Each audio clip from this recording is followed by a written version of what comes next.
It is a debatable issue whether to do phaco in hard cataracts or to do manual small incision cataract surgery.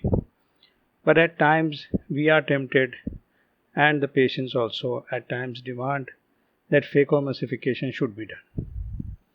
This is one case in which there was a hard cataract, and this is the fundus view.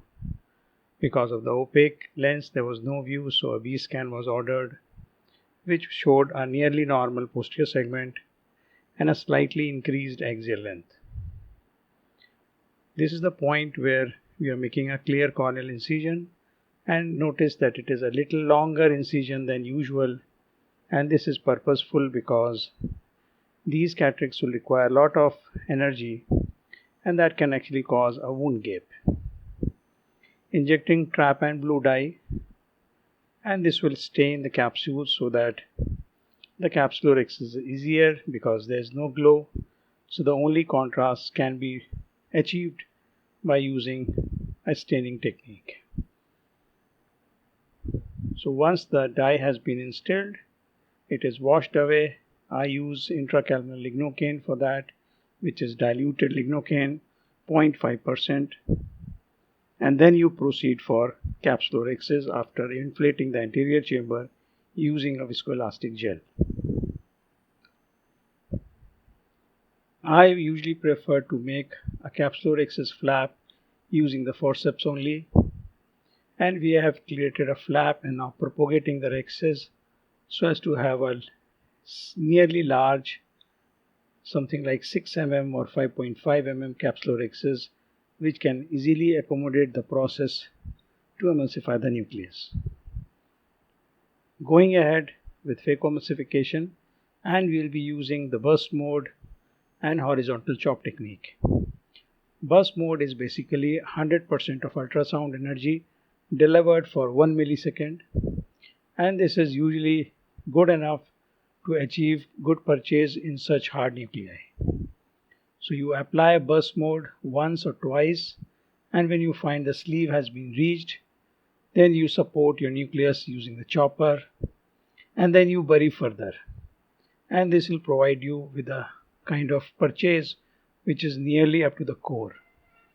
And then you simply go ahead and crush this nucleus between the chopper and the tip, and then laterally separate them, achieving a crack which may not be complete at times, and this time you bury in the crack itself so that you have to less travel and less ultrasound energy is used to reach to the core and further, and then achieving a full thickness crack which we could just see.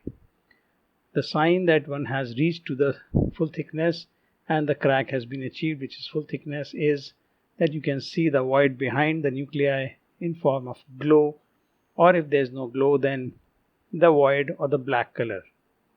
One has to keep on rotating the nucleus so as to align it in such a manner that the phaco tip is in front of that portion where you want to create a crack. So usually one has to keep on rotating this gradually, and this has to be very slow and deliberate because these patients are prone to have a fragile capsule and weak zonules, and these are all a recipe for a nucleus drop. So these cases have to be done very carefully and very deliberately. Again, achieving a purchase and reaching underneath the capsular access border and propagating a crack to achieve a full thickness separation between the nucleus fragments.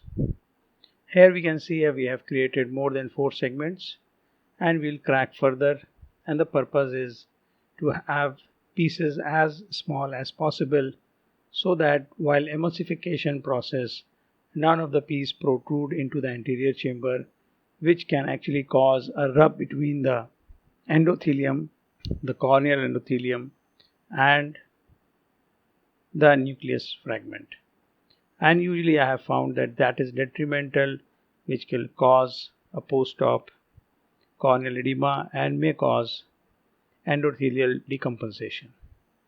So one should always cause good cracks, complete cracks, and also multiple cracks so that the pieces are small and easy to emulsify. Once you have propagated the cracks and the number of pieces is adequate, then you proceed on to micropulse mode, which is basically using small pulses of Phaco power, and you have a specific off and on cycle in which the off cycle is greater percentage, and that allows not only the cooling of the tip but also it allows less repulsion so that the chattering of the nuclear fragments is less.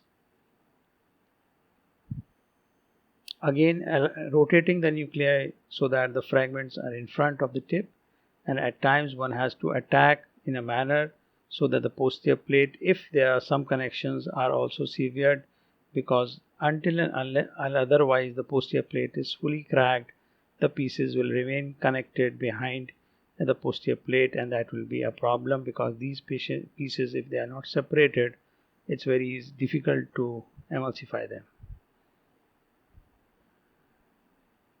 So one has to attack the posterior plate. Here we are aiming for that. Once the nuclear fragment is free, it can be tumbled up and down so that you have the posterior plate in front of you, and then the pieces can be emulsified. Those pieces which are running here and there in the void created now because the bag is empty have to be chased by the chopper and not by the tip. So this is what I was talking about, the chatter. When you have too much of Phaco power, the pieces simply bounce off from the tip, and this requires little lowering of the Phaco power, which can be done if the Phaco power is set at linear. So now we can see the nucleus and there's hardly any cortex, and we can proceed for IOL implantation. This is a hydrophobic monofocal single piece IOL, and this is a wound assisted delivery. Once the IOL leading haptic and optic land into the bag, the trailing haptic is safely tucked into the bag. One can also appreciate that the patient is not keeping the eye stable, and this is a phenomenon which has been occurring since the start of the surgery, and we frequently have these patients. Earlier it could have been the reason because the patient could not see the target light, but at this moment it is just the inability of the patient to control unwanted movements. One has to bear with the situation. Placing a opposite clear corneal incision in an attempt to neutralize the pre-existing astigmatism, and then draining out the viscoelastic gel and also few remaining fibers of the cortex. This is the day 1 post-op picture, and we can appreciate that there is central keratitis, which we can expect in such a case, but usually this is reversible, and as we will see at day 7, this is the picture showing clear cornea and a clear visual axis, and the patient had good visual gain.